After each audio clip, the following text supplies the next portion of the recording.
Good evening, Americans. This is your favorite alien here on the evening of Friday, November 4th, 2022. Stand by for commentary. Well, today's commentary is on the United States midterm elections coming up on Tuesday, November 8th. And the outcome that's supposed to happen on there. They're being electing the whole House of Representatives, a third of the Senate, and about 22, 23 governorships, I think, is involved in this one here. And you Americans never learned the lesson. The British, when they have their elections, have a whole bunch of parties. Yeah.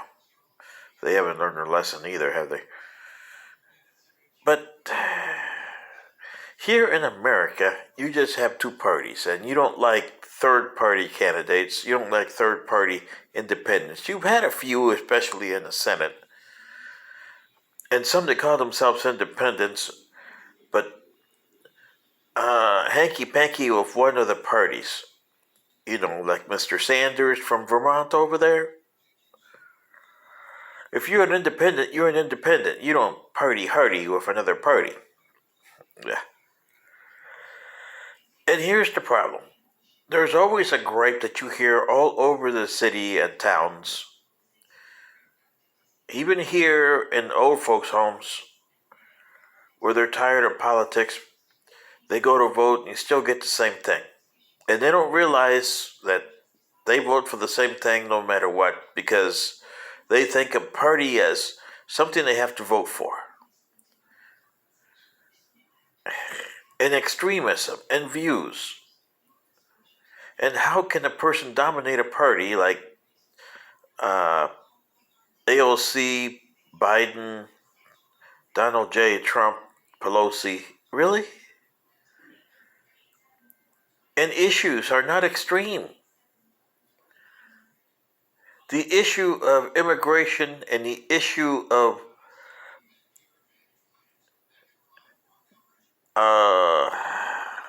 old folks and Medicare and Medicaid, and the issue of Roe versus Wade and abortion, they're not the same. You got to deal with them with certain tacts. And extremism, like, okay, I voted for this guy this way, so this is going to go this way, this is going to go this way. And my vote is that there shouldn't be any abortion at all, we should outlaw it. What makes you have the thing? Does it affect you? Sometimes yes, most of the time no. But you need it for the good of the whole.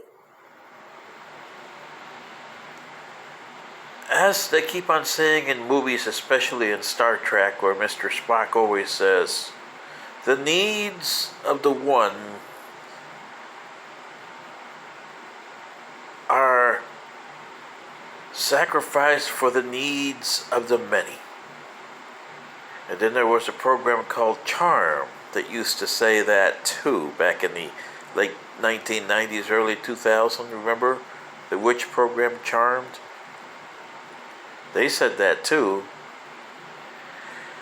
But nobody ever understood what they were saying, either in Star Trek or in Charm. The needs of the one should be sacrificed for the good of the many. Really? And the good of the many should be sacrificed for the needs of the one. You see that a lot. It was practiced in 2016 and 2020 by Donald J. Trump. He sacrificed the good of the many for the good of himself. Joseph Biden is doing that right now. And so is the Republican and Democratic parties. And you people who vote every 4 years until you kick the bucket don't understand this. I'm a resident alien and an illegal alien from another planet to boot, so I can't vote. But in my home planet, when I used to vote, and I only voted twice,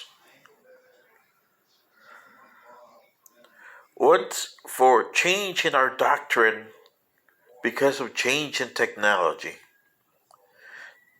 to modify the doctrine to bring it into the being so that our society kept on going.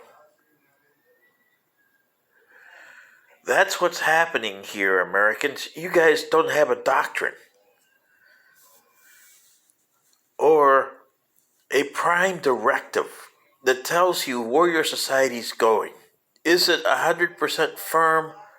No, because you got time, technology changes, and you meet people all the time that comes in with different views.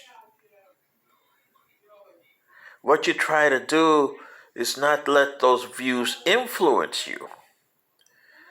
But in the long run, some of the views will be incorporated in your society. You don't believe me? Look at your society now compared to 1945. In 1945, you didn't have rock and roll. You didn't have Latin music. You didn't have African Americans running all over the place. Or Asians. Illegal aliens. Or people that you bring in here because of the wars that you cause. Because of gumboat diplomacy. Or as Mr. Spock would say in Star Trek, cowboy diplomacy. Yeah, see what I mean?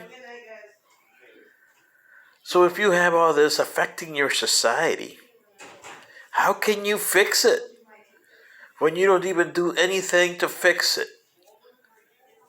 You are like the Romans were in 146 BC. Oh, I see the Senate did this for me and it's making my life a little better.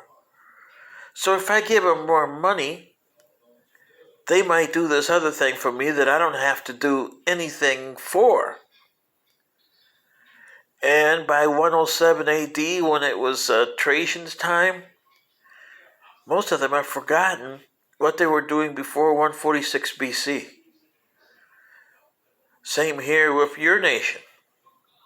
You started out with people that relied on themselves because their government was non-existent. And then when you formed the United States of America, the government was still non-existent for almost 100 years.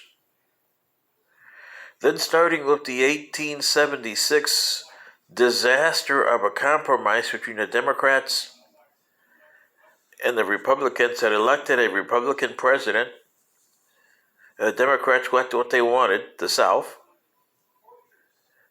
you started a run of the things, both social and economic and technologically wise, because your technology started to boom from the late 1870s to the mid-1950s.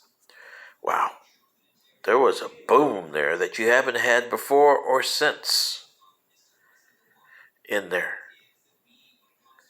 And you never accounted for that. You just said, oh, the government's going to provide this. You have even done crazy things like pass the 16th Amendment to tax yourself to death. The Romans would probably laugh at you at their graves because they said, hey, we did that too, but we didn't go all that way. But at least it still destroyed our civilization, the taxation that we passed. But you have done worse. You have extinguished yourselves as a race. Really? So like I said, here on Tuesday, you have voting coming in. which is going to be the same as it was in 2020 and 2016, 12, 10, 8. And then you're going to be griping because nothing gets done. And the people you have to look is yourselves. You voted for this. This is your favorite alien with today's commentary. Good day.